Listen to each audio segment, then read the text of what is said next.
আসসালামু আলাইকুম, সবাইকে জানাচ্ছি ঈদের অগ্রিম শুভেচ্ছা। ঈদ মোবারক। তো বন্ধুরা, ঈদ তো এসে পড়লো। তো আমরা যদি ঈদের আগে এরকম একটি ঈদ মোবারকের ফটো এডিটিং করে আমাদের ফেসবুক বা ইনস্টাগ্রামে আপলোড না করতে পারি তাহলে কি হয়? তো আজকে আমি খুব সহজে এবং খুব অল্প সময়ের ভিতর দেখিয়ে দেব আপনি কিভাবে ঈদের জন্য এরকম একটি ইন্টারেস্টিং ফটো এডিটিং করতে পারেন। তো আজকে আমরা সম্পূর্ণ কাজটি করবো পিক্সেল ল্যাব অ্যাপটা দিয়ে। তো পিক্সেল ল্যাব অ্যাপটা যাদের ফোনে ডাউনলোড করা নাই তারা এখনই প্লে স্টোর থেকে অ্যাপটি ডাউনলোড করে নেন। আর ভিডিওটি শুরু করার আগে সবার কাছে একটি অনুরোধ, যারা নাকি আমাদের SM অফিসিয়াল 2.0 ইউটিউব চ্যানেলে একদম নতুন, তারা অবশ্যই আমাদের চ্যানেলটি সাবস্ক্রাইব করে দিয়ে আমাদের পাশে থাকবেন। তো চলেন এডিটিং প্রসেসটা দেখে নেওয়া যাক। তো আমরা ফার্স্টে মোবাইল থেকে পিক্সেল ল্যাব অ্যাপটা ওপেন করে নেব। তো অ্যাপটা ওপেন হয়ে গেলে আমরা সেম একটা ইন্টারফেস দেখতে পাবো। তো এখান থেকে আমরা ক্যান্সেলে ক্লিক করে এইখানে ক্লিক করব। তারপর আমরা নিচ থেকে স্ক্রল করে সামনে গিয়ে ফর্ম গ্যালারিতে ক্লিক করব। তাহলে আমাদের গ্যালারিটি ওপেন হয়ে যাবে। তো গ্যালারি থেকে আমরা এরকম একটা ব্যাকগ্রাউন্ড নিয়ে নেব। তো স্ক্রিনে তো আপনারা দেখতেই পাচ্ছেন যে আমি ব্যাকগ্রাউন্ডটা নিয়ে নিয়েছি। তো এই ব্যাকগ্রাউন্ডটা আপনারা কোথায় পাবেন এবং এই ভিডিওতে যে ব্যাকগ্রাউন্ডগুলো ব্যবহার করা হবে, যে PNG গুলো ব্যবহার করা হবে, সেগুলো আপনারা কোথায় পাবেন সেটা বলে দেবো আমি ভিডিওর শেষে। তারপর আবার আমি উপর থেকে প্লাস আইকনে ক্লিক করে ফর্ম দা গ্যালারিতে ক্লিক করবো। তাহলে আমাদের গ্যালারিটি আবার ওপেন হয়ে যাবে। তো গ্যালারি থেকে এবার আমরা যে ছবিটা এডিট করতে চাই, মানে যে ছবিটা আমরা এখানে বসাতে চাই, সেই ছবিটা দিয়ে দেবো। তো আমি আমার একটা ছবি দিয়ে দিচ্ছি। তো এখানে আপনারা একটা জিনিস খেয়াল রাখবেন যে আপনারা যে ছবিটা দেবেন সেই ছবিটার জানি ব্যাকগ্রাউন্ডটা রিমুভ করা থাকে। তো আপনারা যে কোনো ওয়েবসাইট থেকে বা যে কোনো অ্যাপ থেকে আপনাদের ফটোর যে ব্যাকগ্রাউন্ড আছে ওই ব্যাকগ্রাউন্ডটা রিমুভ করে নেবেন। আপনারা চাইলে রিমুভ বিজি ওয়েবসাইট থেকে আপনাদের ফটোর ব্যাকগ্রাউন্ডটা রিমুভ করে নিতে পারেন। তো আমি কিন্তু আমার ছবিটা ব্যাকগ্রাউন্ডের সাথে অ্যাড করে নিচে বসিয়ে দিয়েছি। এরকম ঠিক সেম ভাবে আপনারা আপনাদের ছবিটা এরকম ব্যাকগ্রাউন্ডের সাথে অ্যাড করে নেবেন, যাতে করে পোস্টারটা দেখতে সুন্দর লাগে। তারপর আবারও আমরা উপর থেকে প্লাস আইকনে ক্লিক করে ফর্ম দা গ্যালারিতে ক্লিক করব। আর এবার গ্যালারি থেকে আমরা একটা পাখির PNG নিয়ে নেব। তো আমাদের এই পাখির PNGটা নেওয়া হয়ে গেলে এটা আমরা ব্যাকগ্রাউন্ডের সাথে অ্যাডজাস্ট করে নেব। তো আমি যেভাবে ব্যাকগ্রাউন্ডের সাথে PNGটা অ্যাডজাস্ট করে নিতেছি, আপনারাও ঠিক সেম ভাবে PNGটা অ্যাডজাস্ট করে নেবেন ব্যাকগ্রাউন্ডের সাথে। তো PNGটা অ্যাডজাস্ট করা হয়ে গেলে আবার আমরা প্লাস আইকনে ক্লিক করে ফর্ম দা গ্যালারিতে ক্লিক করব। আর এবার আমরা গ্যালারি থেকে ঈদ মোবারকের একটি PNG নিয়ে নেব।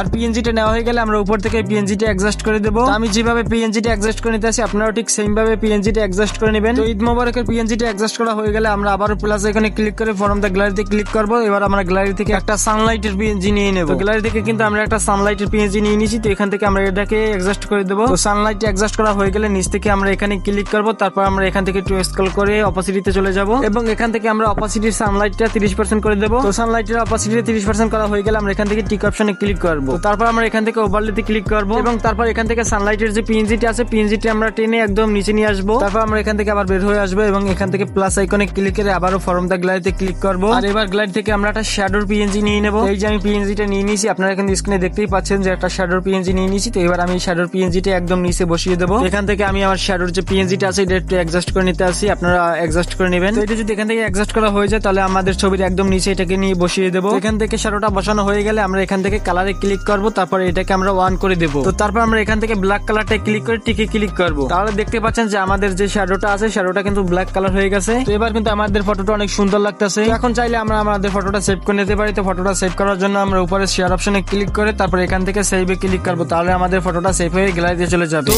এই ভিডিওতে যে PNG এবং যে ব্যাকগ্রাউন্ড গুলো ব্যবহার করা হয়েছে সেগুলোর ডাউনলোড লিংক এই ভিডিওর ডেসক্রিপশন বক্সে থাকবে। তো আপনারা সেখান থেকে ডাউনলোড করে নেবেন অবশ্যই। আর যদি আমাদের ভিডিওটি ভালো লেগে থাকে তাহলে আমাদের SM অফিসিয়াল 2.0 চ্যানেলটি সাবস্ক্রাইব করে বেল আইকনটি অন করে আমাদের পাশে থাকুন। আর ভিডিওতে একটি লাইক দিয়ে কমেন্ট করে জানাতে পারেন নেক্সট কোন ধরনের টিউটোরিয়াল চান। আমি কিন্তু আপনাদের প্রত্যেকের কমেন্ট গুলো পড়ি এবং সেগুলো রিপ্লাই দেওয়ার চেষ্টা করি।